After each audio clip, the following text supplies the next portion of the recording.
I'm the big man, attorney Joey Franks with Big Man Law here in Jackson, Mississippi. And we are back with Judge Milton for another video. So, I hope you enjoy, and I will see you on the backside as always. Good afternoon, sir. What's your name? Me, Wesley Halsey Jr. All right.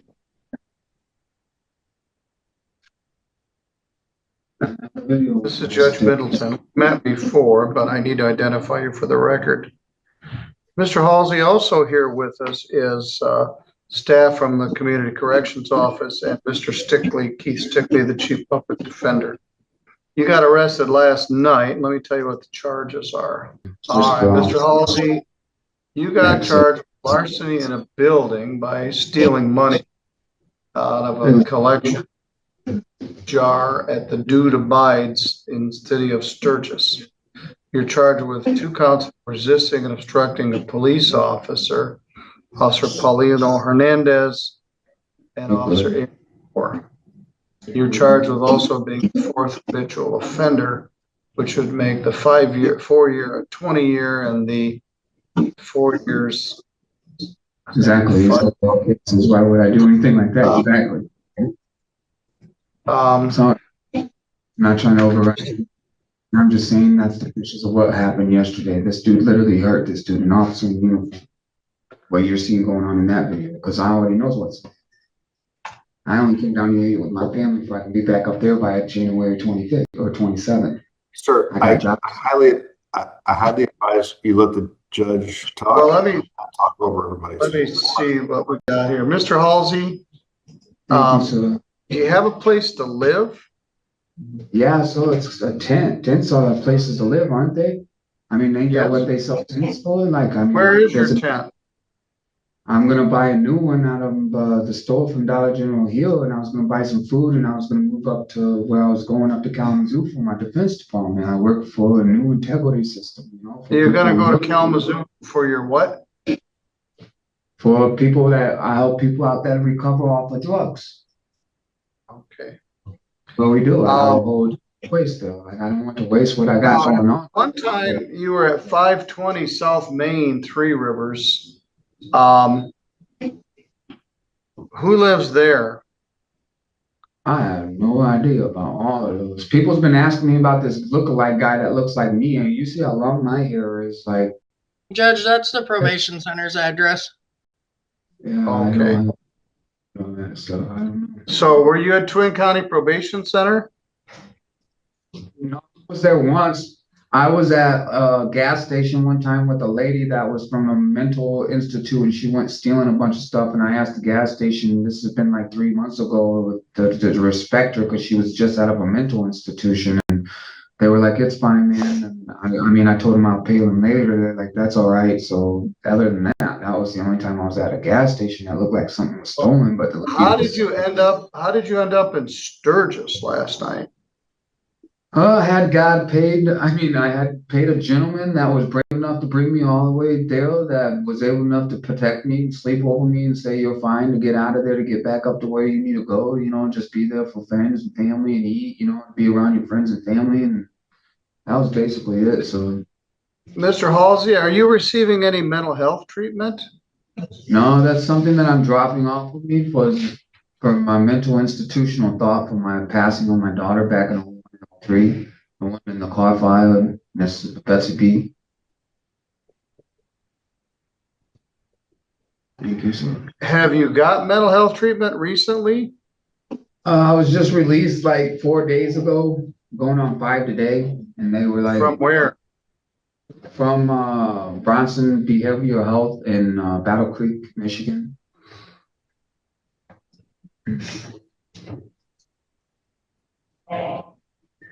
What the matter, sir? I don't think. Did you go there voluntarily, or were you under a court order? I was there thinking, no. I was there voluntarily. I always go into anywhere voluntarily. Like if a place asks me to go in a place voluntarily, I go into a place voluntarily. Right now, my biggest district is working for schools, the smallest schools, children's like preschools, elementaries, pre and elementaries. I work for mid and elementaries, like teen elementaries. all sorts of stuff. It's just what I do in life. I work for people with elementary institutes. Like that's me, that's Wesley. All right, well, I am going to show a plea of not guilty. Thank you. So I would love to get out and eat some food today. My face really hurts and I don't I'm get gonna medicine. appoint an attorney for you. God bless you. I have a George. His middle name is George. Well, Tim George? Yeah, Tim George. All right, he was your lawyer in the past. You had a home invasion in 2019. You had a CCW in 2017. You had attempted fleeing and looting and assault with a great bodily harm in 2020. Those are the priors. You're suffering from some significant mental health issues right now. What I'm seeing is some serious mental health issues, schizophrenia.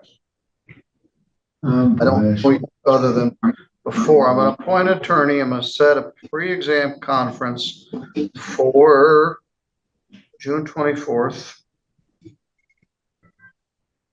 at 8:30 and a preliminary examination if needed for 7/1/25 at 1. I'm going to set the bond as a precaution at $10,000 cash or surety. I'm going to contact Community Mental Health, which is pivotal, and ask them to address your current circumstance. Okay. To talk to you. But my fear is if I let you out in your current state of mental health, you're going to get arrested right again. You're causing all kind of disturbance in Sturgis at this store, and you took the money out of the tip to the donation jar, and you were very disoriented with the police officers. I'm going to do some bond conditions just because. I know. Do you have family somewhere near? My dad's a Navy SEAL. He just came into the state because there was private investigators that are looking over me for my protection, safety, all the way on my walks to where I go, because I walk to all of my places where I go and help the people when he lands. Where's your family live? I don't really just tell people, but since we're in this investigative province, like right now, I'm going to tell you they live mostly in Indiana, right on the line of the coast of Michigan. That way they can protect me through this. All right, Mr. Halsey. No drugs, no alcohol, no assaultive behavior, and cooperate with Pivotal. Thank you. Or other mental health. I'd like to know more about your discharge from Bronson Behavioral Health. Can't believe they just put you out on the street. Might have came back because I broke my spine. Sorry to interrupt you. So I had broke my spine. I fell down 13 flights of stairs from the top of a building. I was just happy to see that. Well, someone that protected me on something I really don't owe, but something I'm willing to owe. I'm only down like 4,800 and something. I could pay a little bit more for a friend of you, you know. All right, we are really disoriented and at a stream of consciousness sort of discussion. I need to get some mental health help for you, Mr. Halsey, but in the meantime, I don't want you to just be out where you're subject to either hurting yourself or somebody else. You ended up being arrested on these felony criminal charges. You have some other felony charges. So your bond is 10,000 cash or surety. You're not to use any drugs or alcohol. You're not to engage in any assaultive behavior. You're not to possess any firearms or other weapons. You're to cooperate with Community Mental Health or Pivotal or any other agency that's attempting to work with this. Judge Middleton has a huge concern about this guy having the mental capacity to understand what is going on, and Middleton is sending him for an evaluation. It's gotten to be a pretty common theme that you see sometimes, is that Middleton sends him for these evaluations because he wants the best possible outcome for these people. He really doesn't want to lock them up in the jail. He wants them to get the help they need so they can move forward and be successful and productive members of society. This guy he's got some struggles, and He's got a history, which a lot of them do, surprisingly, right? People that have mental issues have legal issues. That it's one of those where one hand feeds the other, it seems like. So Middleton is, like always, doing what I see is the best interest for the guy. I rarely do I ever think Middleton is really doing somebody wrong to any appreciable degree. There's been a couple videos I thought it's a little odd, but to each their own. Always enjoy Judge Middleton's videos. Hope you do. If you're still here, please hit that like button, hit the subscribe button, and we will see you shortly.